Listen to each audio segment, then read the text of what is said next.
사무엘상 9장 1절에서 14절까지의 말씀입니다. 베냐민 지파에 기스라 이름하는 유력한 사람이 있으니 그는 아비엘의 아들이요 스롤의 손자요 베고랏의 증손이요 아비아의 현손이라. 베냐민 사람이더라. 기스가 아들이 있으니 그 이름은 사울이요 준수한 소년이라.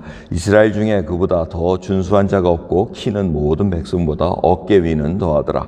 사울의 아비 기스가 암나기들을 잃고 그 아들 사울에게 이르되 너는 한 사원을 데리고 일어나가서 암나기를 찾아라 하매 그가 에브라임 산지와 살리사 땅으로 두루 다니되 찾지 못하고 살림 땅으로 두루 다니되 없고 베냐민 사람의 땅으로 두루 다니되 찾지 못하니라. 그들이 숲 땅에 이른 때에 사울이 함께하는 사원에게 이르되 돌아가자. 내 부친이 암나기 생각은 고사하고 우리를 위하여 걱정하실까 두려워하노라. 대답하되 보소서, 이 성에 하나님의 사람이 있는데 존중이 여김을 받는 사람이라. 그가 말한 것은 반드시 다 응하나니 그리로 가사이다.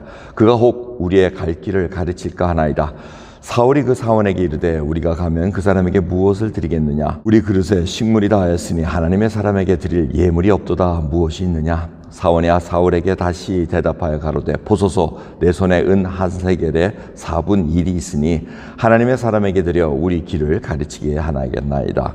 옛적 이스라엘의 사람이 하나님께 가서 물으려 하면 말하기를 성견자에게로 가자 하였으니 지금 선지자라 하는 자를 옛적에는 성견자라 일컬었더라. 사울이 그 사원에게 이르되 내 말이 옳다. 가자 하고 그들이 하나님의 사람 있는 성으로 가니라. 그들이 성을 향한 비탈길로 올라가다가 물길로 나오는 소녀들을 만나 그들에게 묻되 성견자가 여기 있느냐? 그들이 대답하여 가로되 있나이다. 보소서, 그가 당신보다 앞섰으니 빨리 가소서. 백성이 오늘 산당에서 제사를 드리므로 그가 오늘 성에 들어오셨나이다. 당신들이 성으로 들어가면 그가 먹으러 산당에 올라가기 전에 곧 만나리이다. 그가 오기 전에는 백성이 먹지 아니하나니 이는 그가 제물을 축사한 후에야 청함을 받은 자가 먹음이라. 그러므로 지금 올라가소서 금시로 만나리이다 하는지라. 그들이 성읍으로 올라가서 그리로 들어갈 때에 사무엘이 마침 산당으로 올라가려고 마주 나오더라. 아멘. 이스라엘 백성들이 왕을 달라 그럽니다. 왜?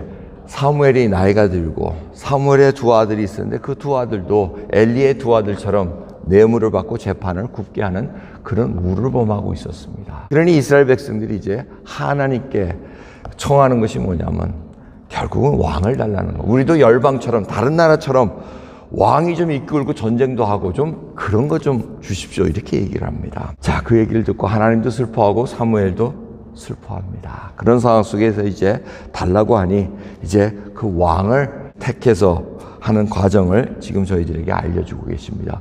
하나님께서 누구를 택합니까? 사울이라는 자를 구합니다. 근데 이 자가 다른 이스라엘 백성들이 보기에 딱 맞는 왕입니다. 아주 집안도 유력한 집안, 영웅이고 강하고 아주 이런 집안입니다.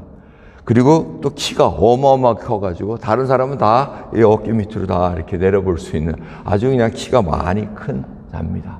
이런 준수하. 그러니까 다른 사람들이 보면 야, 저 사람 우리 왕 되겠다.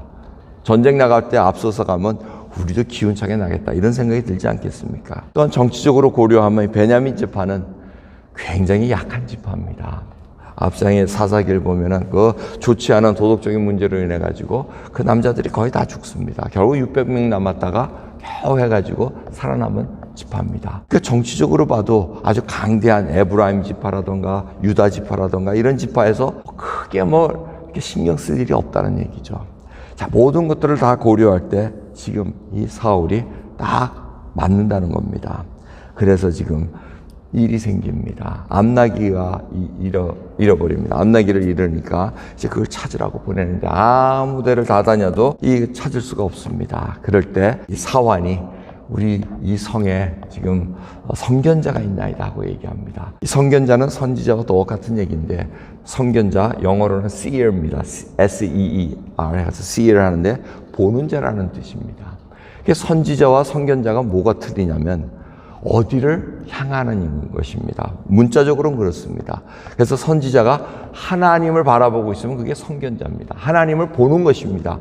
뭘 미래를 보는 것이 아니고 하나님을 보고 하나님이 주신 말씀과 하나님이 주신 이상을 가지고 선지를 하는 겁니다. 나비로서 말을 하는 겁니다. 선지자로서 하나님이 백성들을 향해서 선포한다는 겁니다. 그래서 선견자는 하나님을 본다는 뜻이고 선지자는 백성을 향해서 하나님의 말씀을 선포한다는 뜻을 갖고 있습니다. 이러한 내용 속에서 지금 이 자들이 암나귀를 어디서 찾을 수 있을까 길을 물으러 보겠다는 거예요. 참 이것도 동기가 참 희한하죠. 뭐 하나님을 경배하고 이런 게 아니고 꼭 우리 전 보러 가는 그런 느낌을 갖고 있습니다. 근데 이 사무엘이라는 이름을 쓰지를 않습니다. 선견자, 선지자, 하나님의 사람 이렇게 표현을 하고 있습니다. 마지막에 가서 마침 사무엘이 산당에 올라가서 제물을 드리고 같이 나눠 먹는 사무엘의 이름이 등장하는 것을 우리가 한번 깊이 생각해 볼 필요가 있습니다. 사람들에게는 그러한 이름보다는 어떠한 직분을 가지고 행하는 그것에 굉장히 관심이 많다는 것을 보여주고 있습니다. 오늘 말씀을 통해서 우리가 살펴볼 것은 우리에게 일어나는 일들이 우연히 일어나는 일이 아니라는 것입니다. 암나귀를 잃고 그거를 못 찾아가지고 헤매고 그러다가 마침 또 거기에 하나님 사람이 있어가지고 또 예물을 준비해가지고 찾아가고 그때 마침 또 사무엘이 만나지고 여러분 이 과정 하나하나가 하나님의 섭리와 주권 속에서 이루어진다는 것을 우리가 놓쳐서는 되지는 않습니다. 오늘도 여러분들이 지금 이곳에 모여 있습니다. 그 이유는 우연히 일어나는 일이 아니라는 것입니다. 하나님의 주권 속에서 하나님의 섭리 속에서 하나님께서 행하시고자 하는 일을 우리가 이루어드리기 위해서 지금 움직이고 있다는 것입니다. 참새 한 마리도 하나님의 뜻이 아니고는 떨어뜨릴 수가 없다고 말씀하십니다. 그러기에 저희들이 먼저 그의 나라와 그 일을 구하는 놀라운 특권을 가진 하나님의 백성들입니다. 그 편안함과 그 안전함 속에서 우리가 살아갈 수 있다는 것. 그러면서 하나님께서는 다시 확인시켜 주십니다. 모든 것이 합력하여 선을 이룬다는 것입니다. 우리가 착각하기 쉬운 것은 그렇게 다 해서 내가 좋아하는 방향으로 갈 것이다 하는데 그게 아니고 선이라는 것은 하나님의 뜻을 이루어드리는 것입니다. 그러기에 저희들이 하나님의 뜻을 이루는 그 선을 이루어드리는 데 있어서는 악함도 행합니다. 어려움도 당합니다. 모든 것들 속에서 지금 하나님의 주권적인 뜻을 이루기 위함이라는 것을 잊지 말아야 된다는 것입니다. 오늘도 우리 하루를 시작합니다. 지난주의 말씀처럼 애가와 같이 정말 우리가 슬픈 마음으로 하나님께 통곡하며 하나님께 돌아가십시다.